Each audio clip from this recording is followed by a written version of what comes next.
Hey everyone, Warwick's here.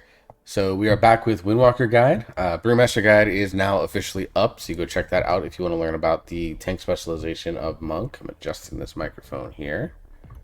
But today we're going to be talking about Windwalker Monk. So Windwalker Monk is obviously seeing some big changes coming to the War Within.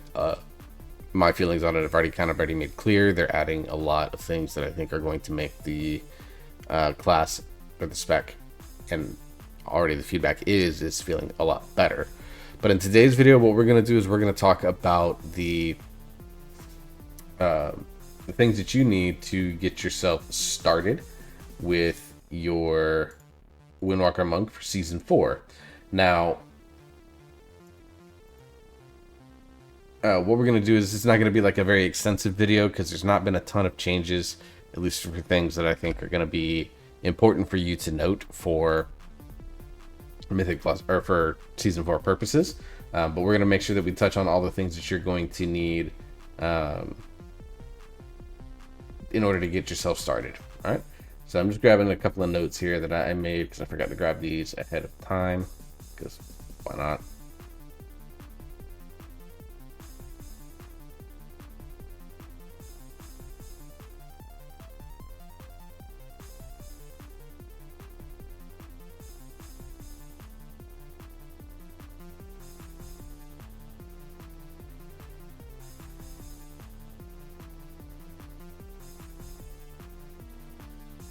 All right.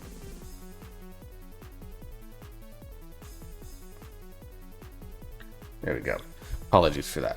And let's start with your build. So the raid build here, not much has really changed from what we're going to be looking at from what we played in Season 3. So small flex points are going to be grabbing Diffuse Magic over Yu'lon's Grace. That's kind of like a choice completely up to you. Some people here, they will grab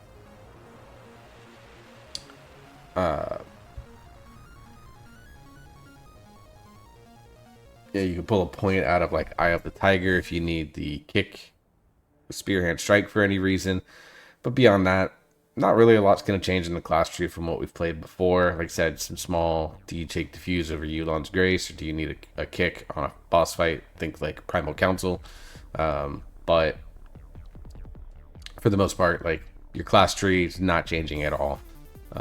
So this will be the kind of the last salute to this piece of shit class tree, as we get into War Within, where the class tree is much better. Over here in the spec tree, some things to make note of. We are still using Serenity, which is going to see its final salute as it moves away from being a thing in the War Within. It still revolves around Jadefire Stomp, with Jadefire Harmony being a thing. Taking advantage of big things like Empowered Tiger Lightning Fury of Juwen's battle gear, and then Transfer the Power as well. All of these are going to be things that really enhance Fist of Fury, which is going to be important because of the tier set bonuses that we're running for Season 4. So you're seeing a lot of things involving Fist of Fury amplification, as kind of has been the case all expansion. That is not changing with this patch at all. So this build, pretty much the standard that you ran last patch. Dance of TG is still very good in single target, and you have to grab things like Mark of the Crane and Widening Whirl in order to get down to it. There are some people that will take Widening Whirl and take Touch of the Tiger, but you have to spend an extra point there to get it, so it's not really worth. So you just grab the 1 point Widening Whirl and go from there.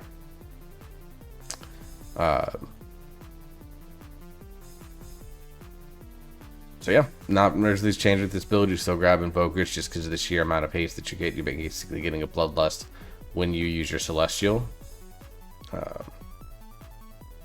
So it's just the sheer amount of stat that brings is quite powerful. In Mythic Plus, so a couple of things that we're seeing with the Mythic Plus side of things. Do you grab Paralysis or do you grab Detox? That entirely depends on dungeon and the affix week. In the future, Paralysis is going to be quite good, so we're looking forward to that. And then again, you're grabbing obviously your talents that lean in heavily into Touch of Death. What are some flex points here that you can go after? Some people will take things out of like Celerity so they can grab Eye of the Tiger. you might be able to take a point out of celerity and go get detox and paralysis. Some people do that. I like the movement freedom that celerity gives you, so I generally don't agree with that type of build.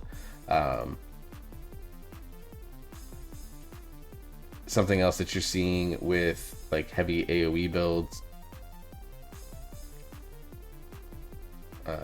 is people grabbing, again, I have the Tiger for the bit of additional healing.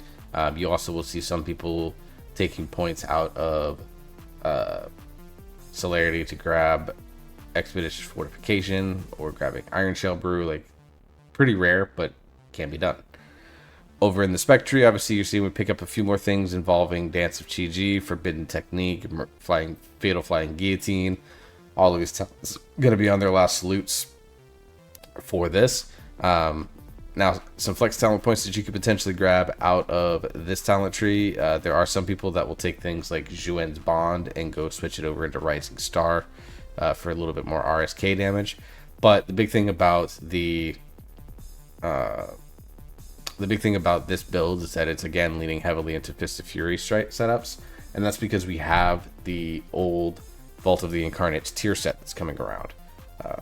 So we're going to go ahead and move off of talent builds. Like I said, the builds don't really change from what you were playing in Season 3, so you can move on to looking at your tier talent build. Now, I still have the old Blackout Kick reinforcement, because obviously as I record this, we're a day and a half into the patch. Now, I do have some 2-set stuff that I'm going to go catalyze here in just a little bit that I got from normal last night.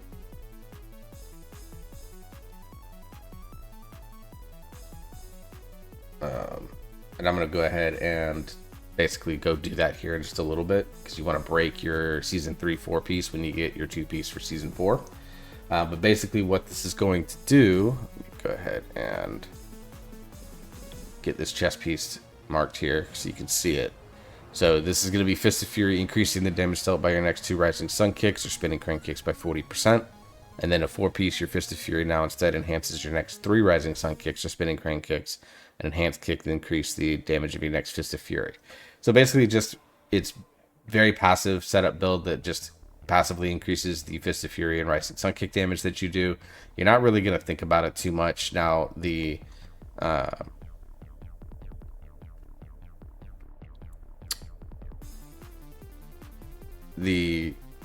Fist of Fury stacks up to 21%, so there might be some tracking to that to make sure you're maximizing it.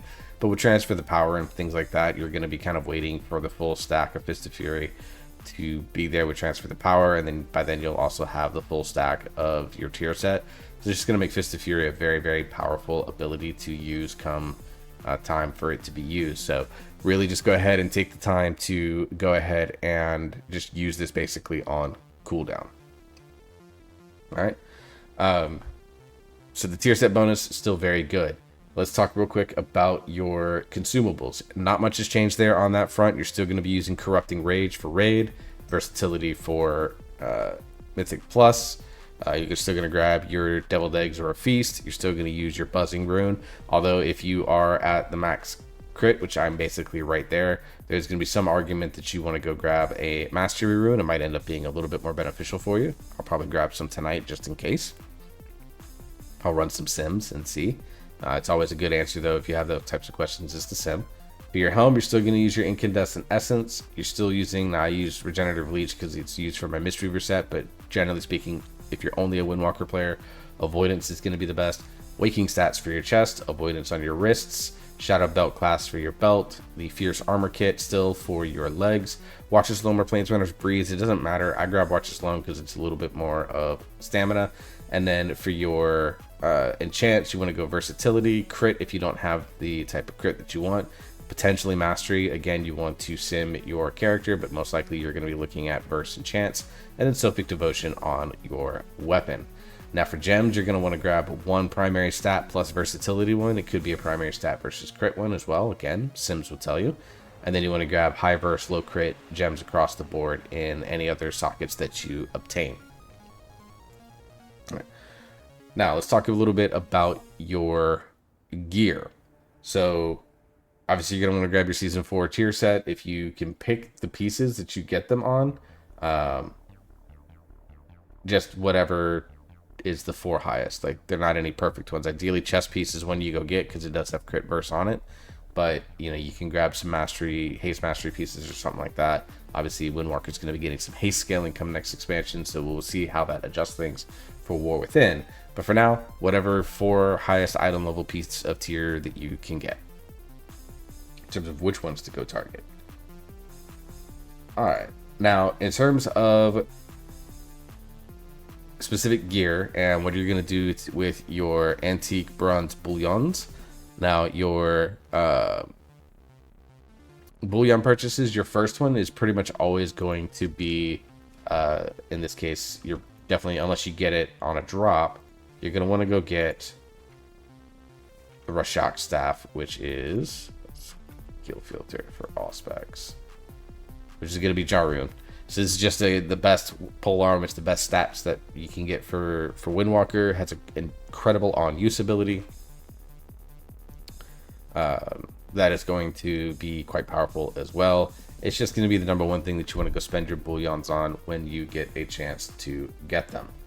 Now, as far as other options go for particularly trinkets, there's a couple that you can go chasing after. Now, there is going to be one out of this. You can go grab Neltharion's Cult Dominance. Now, right now, we don't like the haste that's passive on this trinket. However, the agility that you get when you invoke your Celestial and things like that are good. And then you can use Tiger's Lust to get off the movement speed penalty reduction that you get for the 20 seconds. Like, you basically have no drawback to this particular ability. Very good trinket. Definitely want to go after and chase it. Now, there are a couple that you can go grab out of Emirdrasil still, and that is going to both come off of Smolderon, who's going to be your trinket daddy, and that is Ashes of the Ember Soul. Again, we don't necessarily like the haste too much here, but the sheer amount of agility on this just makes up for it. So if you're going to go grab that, I'd say this is probably the number one trinket that you want to go grab is Ashes of the Ember Soul. Cataclysmic Signet Brand is going to be really good for long raid fights. So the longer the raid fight goes, probably be a raid fight trinket, because the Mythic Plus, your fights are all going to be basically too short for that to happen. But you can go grab that. And then there's a couple out of this week's raid, which is Vault of the Incarnates. And we're going to start with Spiteful Storm, which will come off of, I believe it is Primal Council.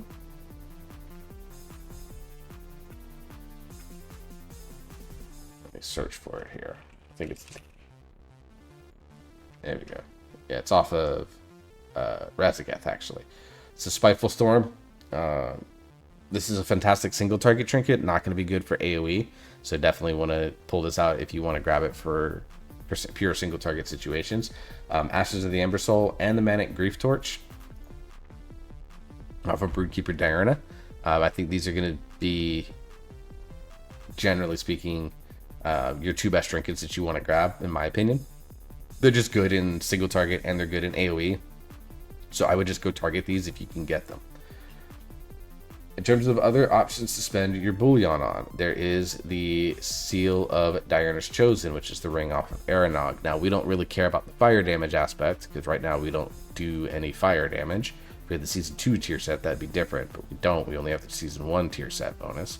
But it's the crit verse aspect on this ring, and the fact that you can get it at a pretty high eye level is pretty quickly. Could be a gap there. As you can see, I've got a couple of crafted rings, which aren't going to be bad. Now, the Signets of Titanic Insight I'm going to keep, because that is my my flavor pocket buff.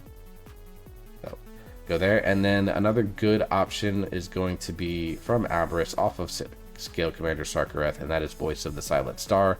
Good crit. We don't care about the haste, but obviously stealing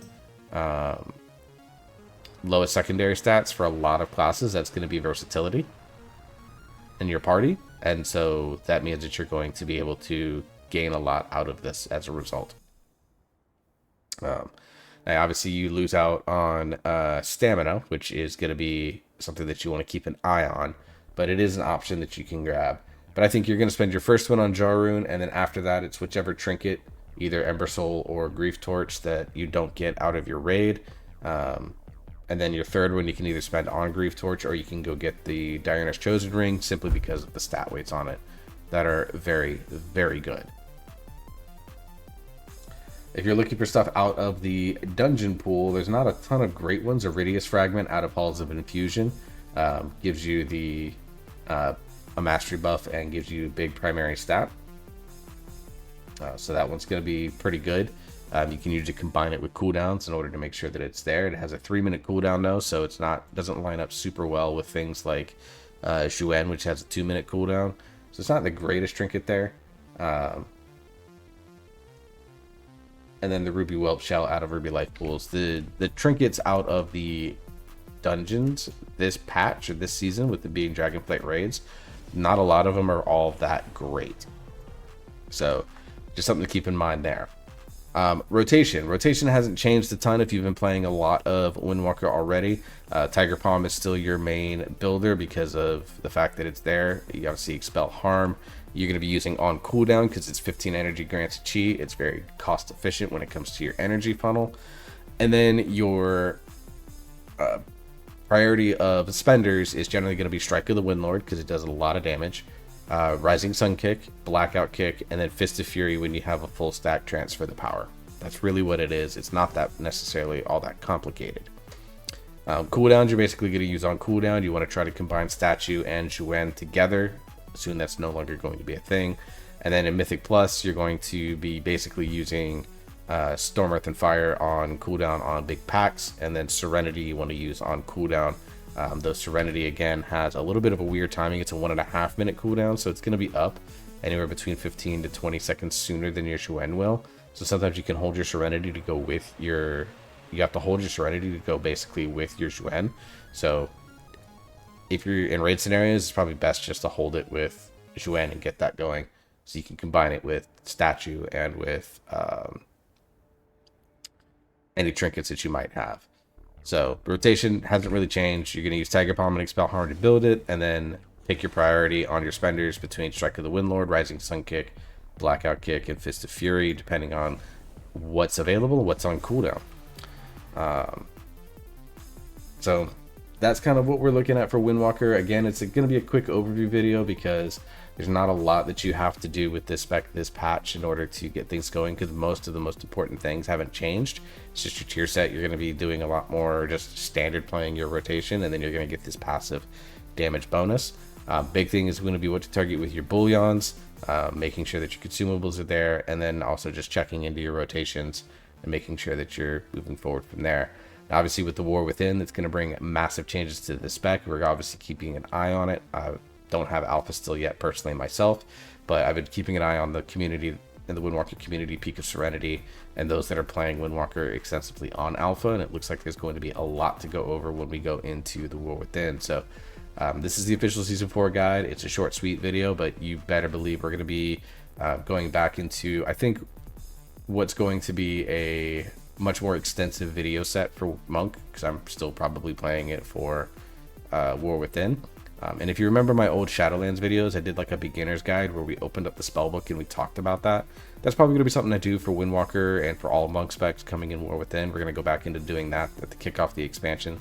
So if you're going to be looking to play Monk come the War Within and you want to get a true, quite long but extensive breakdown of what everything is going to mean come War Within, make sure to like, share, and subscribe to the channel. But if you're only looking to play Monk for Season 4, that's your guide for you. It's going to be, again, short and sweet. Kind of expect if you're playing Monk for Season 4, you've already been playing it for the majority of this expansion anyways, because it never really had a moment that truly stood out, so you're probably a veteran player as it is anyway. So, until the next video, I hope you all stay safe, hope you enjoy yourself, you're having fun, you keep on gaming. We'll see you next time.